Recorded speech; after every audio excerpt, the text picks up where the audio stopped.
I'm going to kick off. I know pretty much all of you, so we'll skim through on all of the personality and explaining who I am, except for a couple of people who I don't know. My name's Josh Richards. Thank you for joining us this morning.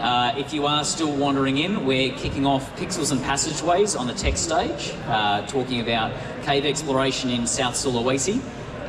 Joined with Farzad Atifi, who was doing a lot of the guiding for us in Sulawesi. For those of you that don't know me, my name's Josh Richards. I'm the team lead for the Grubby Wombats at Cave Exploration Group. I've been diving a long time, as you've probably guessed from the little yellow regulator up there. I've been diving nearly 30 years now, dived with the Australian Navy, spent time with the British Royal Marine Commandos, did a bunch of different things underwater. It was always work up until about 5 or 6 years ago when I finally discovered cave diving. I came about cave diving a bit of a different route. I'd been working in the space industry for about 10 years. I was involved with a program trying to send people to Mars one way, and I was very much involved in looking at where we would put people to live on Mars, and caves were the most natural thing to do. When that program shut down in 2020, I worked on a book. I wrote a book about all the things I would do if I had 10 years left on Earth. And the number one thing that kept coming out over and over again was cave diving. So finally got involved with it, met a bunch of really lovely people. Most of you are here in the crowd at the moment. And put together a team. So we'll get to the team a little bit later on, but we'll get to the team right now. There are 8 of us, a bit like the 7 dwarves. We all bring different skills. We all bring different areas of technique. Some of us choose to wear more clothing than others. Some of us like to hide our identities, but we've all got different skill sets, different backgrounds, and we kind of work together to use those different skills to achieve different things. So, why the soggy wombats? There's plenty of jokes about nocturnal digging animals. Some of us have gotten in more trouble with that than others, but as I said, 8 different skill sets, all different unique skills and interests. Ultimately, all 8 of us use 5 guiding techniques. So we use tools to go further, so that means using things like photogrammetry, the Monemo survey tools, all sorts of different bits and pieces to try and push a little bit further, using the best technology we have to go and discover more cave. Developing our own techniques to do it safely. So cave divers will be familiar with the 5 golden rules. Things like not using air below 40 metres, a continuous guideline to the surface, always having at least 3 lights. We use those 5 golden rules, but pretty much everything else is up for grabs. So what your instructor might have taught you during your basic cave or even your advanced cave course is great, but we'll ask questions about every technique that we're doing in order to do it safely for the particular sites that we're in. So you might have had someone teach you to set up a necklace a particular way, or a long hose or whatever. They're the ones that we ask questions about always. We always turn around and go, is this the right piece of equipment for the particular site that we're in? We always use technology to document it. So again, those instant 360 cameras to try and capture as much footage as possible, surveying all the caves that we work in. We're also very open about the data that we collect. So every video gets put up on YouTube. It's generally put up unedited so that other people can then use it. They can analyse it and go, there's a hole there that you guys didn't notice. And all of my survey data goes up onto GitHub as well. So we are very, very open about all of the data that we collect. At the same time, we're less open about people that are not inside the team. So we ultimately always trust our team, and becoming part of that team is quite an extensive process. And we'll share everything with people outside of it, but in terms of what we're specifically doing, we tend to be a little bit cagey and tend to trust just the people within our group until it's safe to share it with others. So now, I've had this question already before you even started, where is South Sulawesi? So I came back 2 weeks ago. It is just 80 minutes from Bali to get to South Sulawesi. However, Baobab is another 45-minute flight, and getting the connection between those two can be a little bit entertaining at times. Once you get to Baobab, you're getting to Baobab on one of these, which do creak, do make weird noises, and you will be praying for a parachute. Once you get there, you're then onto a ferry. The ferry takes about an hour or so to get across to Muna Island itself. And once you get there, is when the glamping starts. The accommodation is quite good. So the accommodation is really well set up. It's one of the nicest places, it arguably is the nicest place on the island. You are in a tent, which means the two mosques that are a kilometre away up the road in the local village will probably wake you up at 4:30 in the morning when they kick off the first prayer. Take earplugs, but the accommodation is really nice. You have your own bathroom, it's not particularly expensive, the food is fantastic, it's really well set up, and Kadina Glamping in particular has its own cave, has a house cave in the backyard, which is pretty fancy. We'll get to Lapahia in a little bit, but very nice to have one of the prettiest caves in the whole region, literally in the backyard. So, our first dive that we started off was a place called Lahumbe. It is a local washing point, so full disclosure, when I surfaced at the end of this first dive, I had a lot of cloudiness in my eyes, I couldn't see what was going on. It turned out it was a local lady just next door who was washing her clothes in the actual sinkhole itself. But an absolutely beautiful cave. So I've got a little bit of video here, which hopefully will play. So Lahumbe is it's about 200 metres long, and it's fairly windy. You'll get silty bottoms, you'll get a few different bits and pieces, but there's a few larger rooms that open up, a lot of very pretty decorations as well. But this turned out to be a really good checkout dive. When we were first starting out, it was just a nice way to make sure that we were set up for the aluminium cylinders we were diving with, that everyone kind of knew how to dive with each other. We're all diving together. Many of us hadn't dived together. Certainly the three of us diving together hadn't dived together before. So Lahumbe here looks quite dark.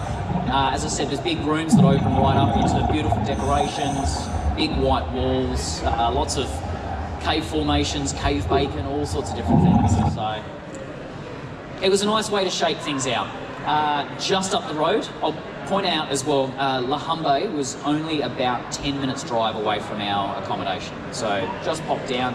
Even closer still, Kayadula, which I always mangle the naming of, but I'll do my best. Again, a fairly simple cave and a local watering hole. So this cave in particular has a split section where there's a ladies only section over to one side, but the main section that we dive in is just down here where Karen is, and very simple, very shallow cave. So lots of flow, lots of fresh water pushing through, shoving around in different places. Points where you surface. It was a really interesting, short, shallow cave. Again, a lot of this is about testing out and making sure that we're comfortable in the gear that we've got.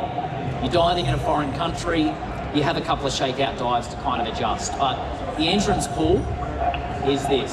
So you are popping down from a local water hole down into a cave. I'll point out here as well, all the footage that you're going to see is from an Insta360, so the X4 cameras.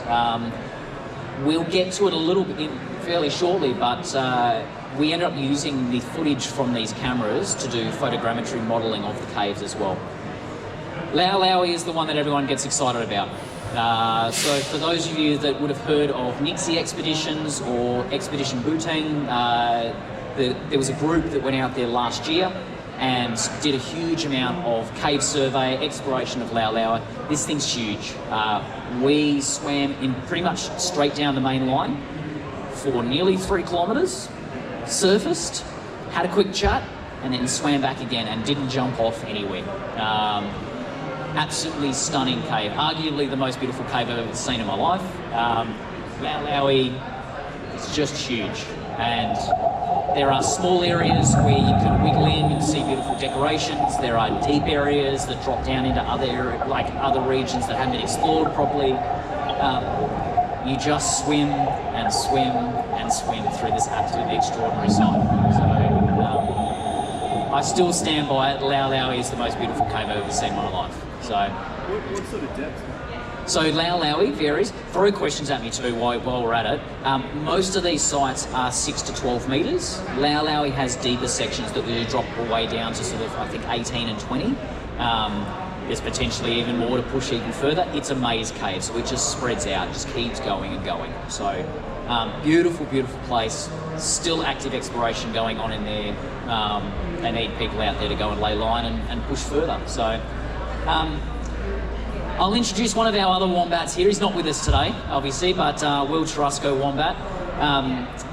Will Passos has always been the team photographer. He takes extraordinary photos both above the waterline and below it as well. Will has really become our team's photogrammetry specialist for a while, and while other members of the team, myself included, will often go and get imagery for Will, it's Will's expertise working with Metashape, with Agisoft Metashape, that has really started to allow us to model some of these caves and then present them using Blender as well. So the animations that we use are all done with Blender. I went away, I spent 10 days diving Sulawesi, collected all of this 360 footage from a whole range of different sites. We then started slicing that footage up and turning it into surveys, into maps. So one of Will's most well-known projects was Ittle Bitty Cave, which is what you're looking at now in Mount Gambier. This was all collected using a series of GoPros. I'll show you the rig that we'll use shortly, but scanning through this particular site, it's about 200 meters long, using a series of GoPros to take images as you go, turning around and taking those images as you come back. This essentially allows, given what we're doing at the moment, we're getting sub-centimetre accuracy on a lot of these places. Ittle Bitty in particular was an interesting one because we ended up finding a new section of the cave as a result of the photogrammetry scan that we did. So we ended up doubling the length of the cave based on Will's photogrammetry. So Will managed to produce this extraordinary map of Ittle Bitty, and the new section that we're talking about basically starts up there and includes everything there. And the known cave prior to 2023 was that main tunnel that ran through. So a great example of using photogrammetry to be able to find a new cave. Will's photogrammetry rig, as I said, uses 4 GoPros. They all point in different directions, but they're all generally facing forward. And it means when Will does the scanning that he does, he needs to scan in, and he also needs to scan back out again to get the other side of the rocks as he comes back out. So 4 GoPros, all pointed in different directions facing forward. 3 big blue lights to try and light the place up. But as I said, it's very directional. It's quite focused in what we do. We've tended to find that this is incredibly accurate, but it's very easy to miss things. Because you are focused, you're very directional in what you're doing, it's very easy to miss certain sections. I did not have Will's rig. I had a series of GoPros that I could have used, but instead I focused on using an X4, the Insta360 camera. In terms of resolution, what Will does is well and truly over 100 megapixels. Those 4 GoPros are taking 25 megapixels images each time. I'm down 5.7.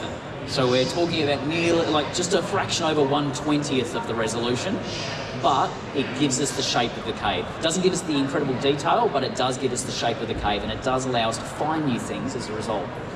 So the first place that we focused on for photogrammetry was the house cave, was that cave in the backyard of Kadina Glamping. The maps, truth be told, there's not really any maps for a lot of these places. I saw one map for one of the other caves that was back on Bao Bao Island. Outside of that, most of the maps that we see are hand-drawn by the guides that day. They'll draw it up on the whiteboard, and that's the best map that we've got. So this was the map from Cha-Cha, our guide, for La Pahia, and I went through, took the 360 camera with me. La Pahia in particular has a very sensitive section at the back, incredibly well decorated. Turn that down just a fraction. Incredibly well decorated, and you have to be incredibly careful going in there. But using the 360 footage, we managed to model it. So me slowly sneaking through here led to, once I got back, we threw that footage into Agisoft, sliced it all up, so took out individual frames, one frame out of 24, so every second just taking one photo. Will then stitched all this together, aligned all of the different images together, and from that managed to produce our ghost cloud here. It all looks very fancy, looks very cool, but in terms of it actually being useful for a diver, the more important thing is being able to take something like that and then turn it into that. So the color coding for that is actually showing the depths as well. So you can see the entrance pool down here, down around 1 meter, through to that highly decorated area that we were talking about up there, coming back up to the shallows again. It does actually surface at the far end there. This is handy, and it's obviously providing us with really accurate maps very quickly. So I'm not doing anything fancy. I'm literally swimming through with a 360 camera and some big lights. Nothing huge, nothing too complicated, and using the basic footage to be able to produce something like that. What Will does is also then looks at how confident we are that that is exactly where the cave is. So these red areas give us a really good indicator of maybe where we might go back and get more footage. We need to potentially get more imagery to improve the accuracy of that particular area. So identifying those hot spots where maybe the camera didn't quite catch the corner, or it's not 100% sure that that's the way it's lined up. But generally this particular cave came out quite well. From there, Will's obviously able to then overlay the line and overlay the actual imagery as well to try and start producing a cave for how it actually looks. Go for it. So first of all, that ghost cloud, that is spectacular. Like that it is. The ghost cloud is spectacular. Yeah. That is, and that's all Will's amazing work. Yeah, it's really, really cool. One issue we've observed with the shipwreck stuff sometimes, we've seen it, the issue we've had occasionally when we don't capture enough of the baseline, so enough of the bottom around the wreck. Now, that's fairly level, which is lucky for us. We found that you can sometimes get bananaing in the model, and I would have thought doing it in a cave, you would be quite prone to weird bending. Is it? So I'll repeat it for the recording and for everyone here. The exploration team, I know that you guys have reported previously that you get that banana effect from the GoPros, the curvature of the lens, I think. Especially when it gets further out, it won't be as flat as it's supposed to. There is an effect there that we deal with as well. The software, we're able to strip a lot of it out using the X-Force. So by having that 360 imagery, it's picking up points that are further away, and it tends to flatten out. So that actually improves it? It improves a lot of the accuracy. So rather than, it's obviously, we're expecting it to be curved. Throwing it into Agisoft, there's a camera setting that will allow us to actually run spherical, and it will offset almost all of it. So. I believe, and again I'm not an expert on this, Will's the expert on all this stuff, but I believe with the GoPros, they should be flat, but there is still a curvature effect, and the software doesn't necessarily account for that, whereas it's expecting it to be curved with what we're dealing with, and so it naturally flattens it out from there. So we have the benefit, in some ways, it sounds odd, but we have the benefit with the caves in that we know it's a 360-degree environment, whereas you're very focused on one direction down. So we've got lots of points of reference in every direction, whereas I know a lot of the footage you're dealing with is directional. So Will runs into the same issue using his GoPro because it's directional. So it's just a different technique, different way of doing it. The downside of this is the resolution is garbage. So we get a really good sense of the shape of the cave, but Wandoki Cave that I'll show you shortly, actually I'll show you Wandoki right now. Again, this is the drawing that we had from Chacha, and this is the best sort of sense of what we had. I'll show you a little bit of footage of Wandoki. Amazingly decorated, extraordinary. This is just a snippet of what we had. This is not even the most extraordinarily decorated part of this cave. We didn't get any of the formations. We got very few of the formations in the actual model itself. There's a few bits and pieces that you can see, but this intricate detail, it's all completely lost. Now, if Will had been there with his GoPro setup, we would have gotten every single millimetre of the entire thing. But it also would have taken months to process, as opposed to the week that this took for me to process. So, based on, again, a very simple, straightforward single dive with a 360 camera, Will's managed to slice that up and produce this incredible model of it. Again, shallow part of the cave down here, getting down into the deep areas. One doki was a really interesting one for a couple of reasons, especially when we were processing it, but while we were there as well, Will obviously went through and did that confidence map as well. We could see that I swam pretty much down through the middle and got reasonably good detail, and then missed some of these areas that are a little bit further out. But still managed to produce a really amazing map. Again, really, really accurate, especially given what we had. From a single dive, being able to do something like this, it was pretty remarkable to be able to produce a pretty comprehensive map from a single dive. So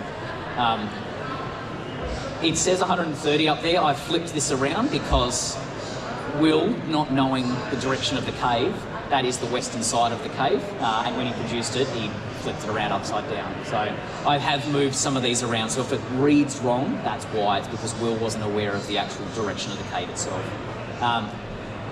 While Will was producing the point cloud for this, he identified something unusual. He sort of messaged me and he's like, oh, I didn't get very good imagery of the cave within the cave. And I sort of went, what are you talking about? And he's like, oh, the cave within, and he showed me a couple of images.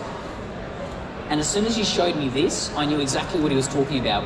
We originally on the dive, gone down through the middle, down to the deepest point, come back, and then gone up into this incredibly decorated area up towards the shallows. And while I'd been there, I pulled the footage up for the particular area. So again, incredibly decorated area. I'd swum into this area, gotten to the end of the line, and once I was there, kind of poked my head past the end of the line and spotted another hole. And Will's photogrammetry had picked that up. I'd seen it while I was underwater, taken a bit of a note, not thought about it a whole lot, and sort of gone, oh, there might be a lead there might be something else.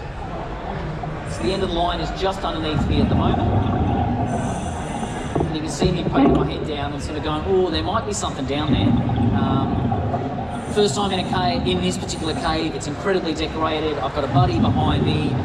I'm not going to go and tie on or anything like that. There wasn't a plan to push it. It was just to film it. I also didn't want to disturb the place. So I've looked at it and gone, oh yeah, that's interesting.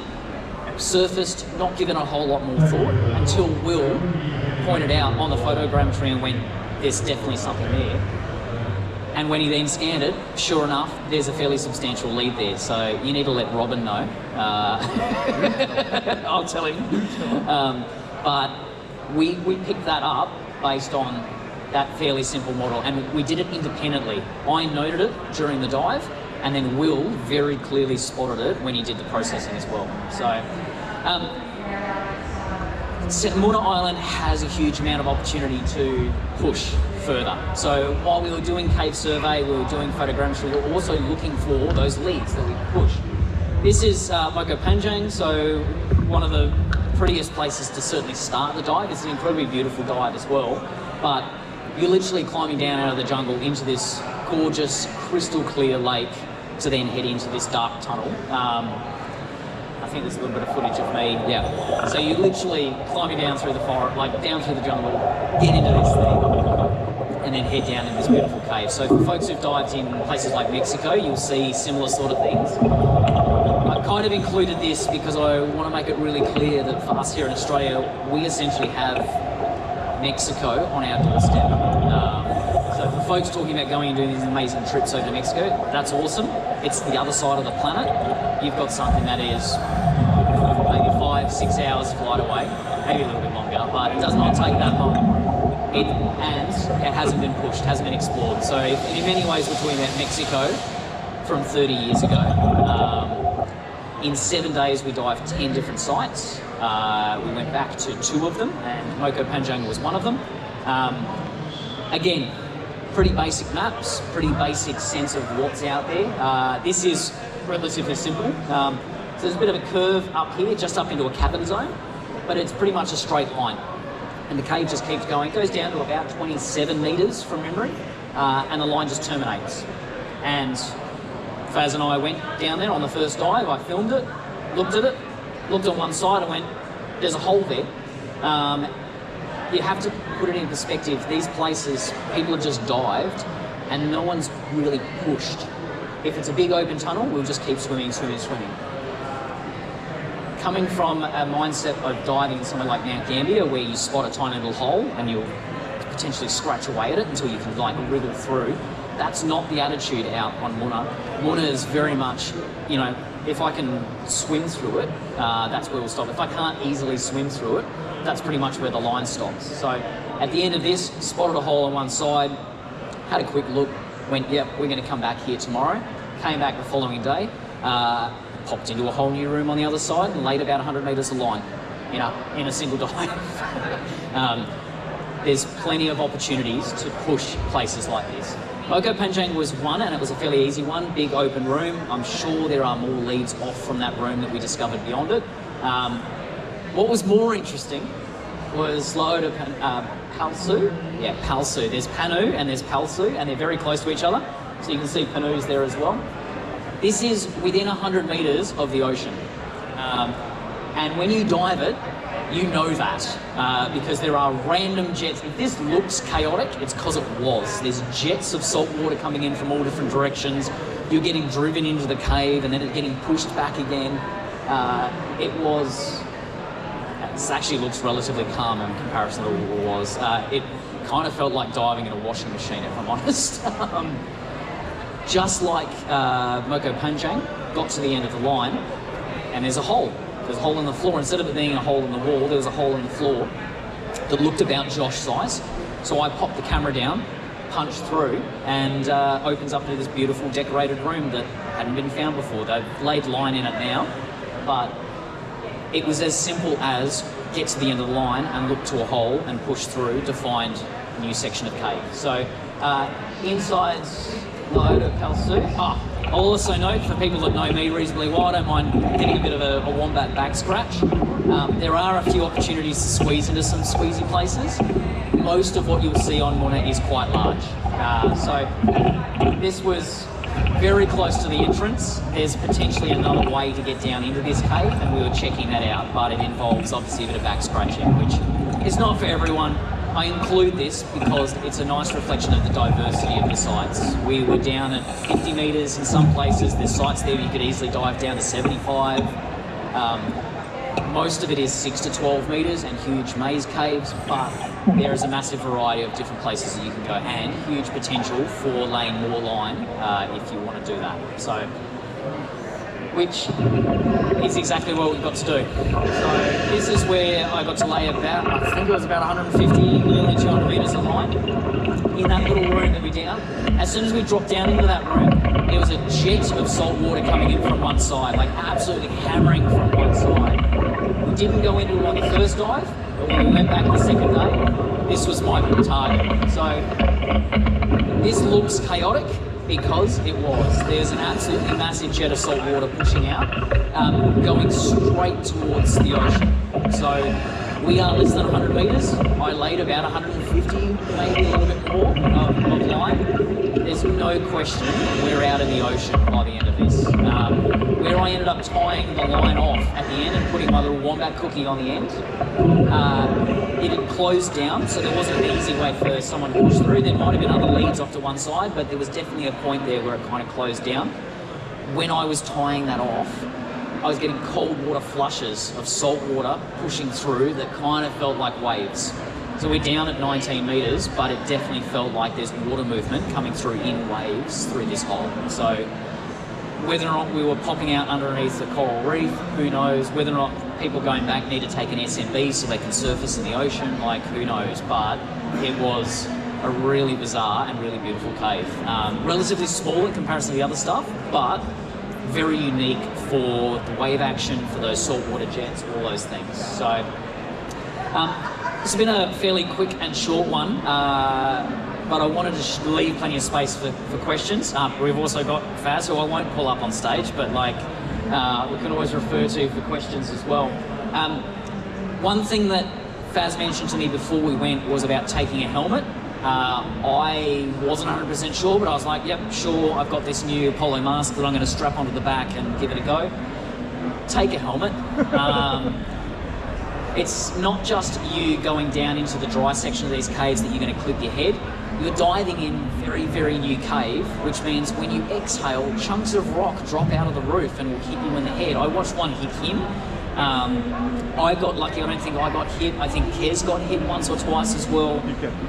They're not massive chunks, but you're going to want to have something on your noggin to protect it in the process. You are traveling in Indonesia. You are getting connecting flights in Indonesia. Stay flexible. I thought that leaving 12 hours between landing in Makassar and getting to Denpasar would be enough. It was not. My flight was delayed by 2.5 hours, which meant by the time I landed in Denpasar, my next connecting flight back to Adelaide had already closed, and I ended up having to stay in a little capsule hotel in Denpasar Airport. Be flexible with all this sort of stuff. It is a developing area. It's slightly expedition style diving. Things are going to go wrong. Things are going to happen. With that in mind, I'm a strong believer in pack to carry.